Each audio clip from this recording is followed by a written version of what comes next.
La recette pour prendre confiance en soi ne contient que 3 ingrédients. Elle est donc hyper simple, mais peu de gens semblent la connaître. Il leur manque un ou deux de ces ingrédients, ou alors ils les mettent pas dans les bonnes proportions. Du coup, leur recette est indigeste ou parfois même complètement ratée. Pour vous éviter de faire cette erreur, voici donc la bonne recette, les bonnes quantités. C'est parti. Le premier ingrédient, bien entendu, c'est la théorie, et ça représente un tiers de la recette pour prendre confiance. Il vous faut une bonne méthode théorique efficace. Si vous n'avez pas cet ingrédient, c'est un peu comme si vous vouliez finir une course en montagne et que vous n'aviez ni carte ni GPS. La théorie vous donne un cap, elle vous dit où aller, comment y aller, et vous évite de vous perdre en chemin ou d'abandonner dans votre prise de confiance en vous. Le deuxième ingrédient, c'est une application concrète sur le terrain des exercices que vous avez appris.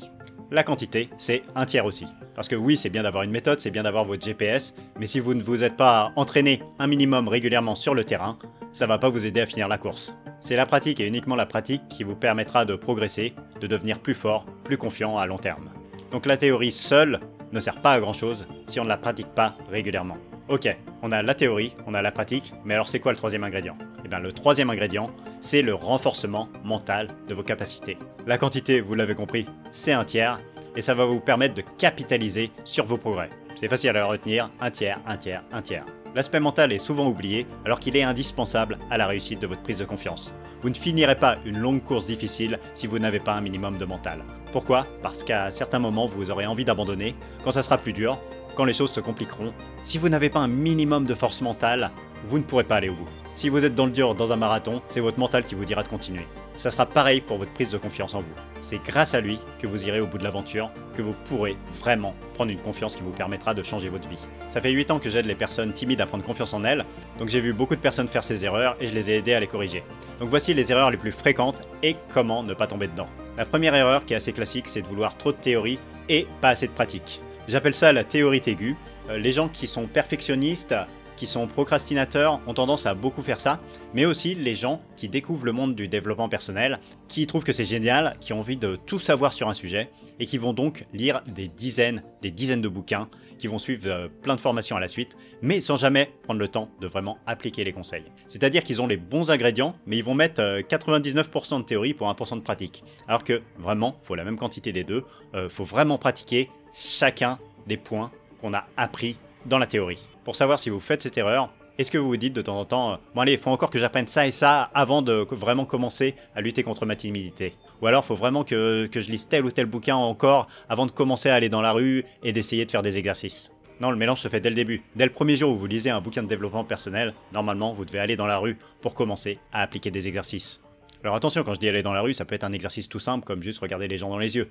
Mais simplement, la pratique et la théorie vraiment doivent commencer ensemble et vous devez garder cet équilibre entre les deux tout du long. Si vous lisez trop de théorie, vous aurez une frustration énorme entre le niveau théorique que vous aurez, vous saurez tout ce qu'il faut faire, mais vous n'arriverez à rien. Et là, attention à la gueule de bois parce que vous serez vraiment frustré de ne pas avoir de progrès. La deuxième erreur, qui est opposée à ça, mais qui lui ressemble finalement en termes de résultats, c'est de foncer dans la pratique sans avoir aucune méthode. Ça, c'est souvent ce qui arrive quand on a d'un coup une poussée de motivation. On se dit « Allez, là j'ai vraiment envie de lutter contre ma timidité, allez, je donne tout maintenant ». On y va trop vite, trop fort, sans savoir ce qu'on fait. On s'épuise sur le terrain, c'est un peu comme si vous n'aviez jamais couru de votre vie et que d'un coup vous décidiez de courir un semi-marathon. Ça n'a aucun sens. Alors c'est bien, il y a une bonne énergie, il y a vraiment une bonne intention derrière, mais ça va ne mener à rien. Vous allez vous blesser si vous faites ça en course. Et sur la timidité, vous allez simplement vous décourager, vous allez vous épuiser et ça ne va pas vous mener à des résultats qui vont être satisfaisants pour vous. Il risque d'y avoir beaucoup d'échecs, parfois traumatisants, et votre motivation va en prendre un sérieux coup. Et la troisième erreur dont on parle moins souvent, c'est d'oublier l'aspect mental. Ça, c'est une erreur que la plupart de mes élèves ont faite, et c'est une erreur que j'ai faite aussi par le passé. Parce que si on oublie de renforcer son mental, tout simplement, on ne va pas capitaliser sur nos progrès.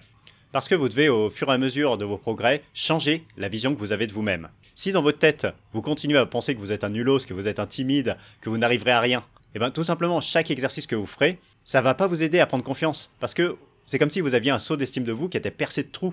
Oui, ok, vous rajoutez de l'eau au sommet, mais votre seau est tellement percé que ça ne remplit pas du tout votre estime. Vous devez au fur et à mesure reboucher les trous dans votre estime de vous-même. Et donc ça passe par un renforcement mental. De dire, ok, je suis capable de faire ça sur le terrain.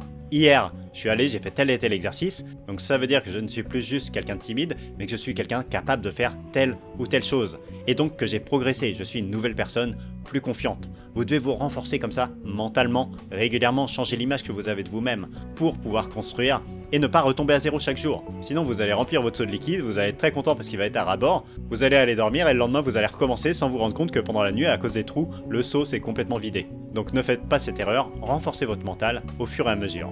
Avec ces 3 ingrédients dans les bonnes quantités, je me fais pas de soucis quant à votre confiance future. Ça devrait vraiment vous aider à long terme à tenir le coup et à réussir à prendre confiance. Alors attention pour la partie pratique, ça sera toujours à vous et à vous seul d'aller bosser. Personne ne pourra le faire à votre place, mais c'est aussi ça qui vous aidera à prendre confiance parce que vous aurez le courage d'y aller. Par contre, pour la partie théorique et pour la partie renforcement mental, je peux vraiment vous aider. Si vous voulez mes conseils précis et gratuits pour réussir à faire ça, vous vous inscrivez à la newsletter, le lien est dans la description. C'était Hervé le Capitaine Progrès et je vous dis à très vite pour de nouveaux conseils sur la confiance. Salut!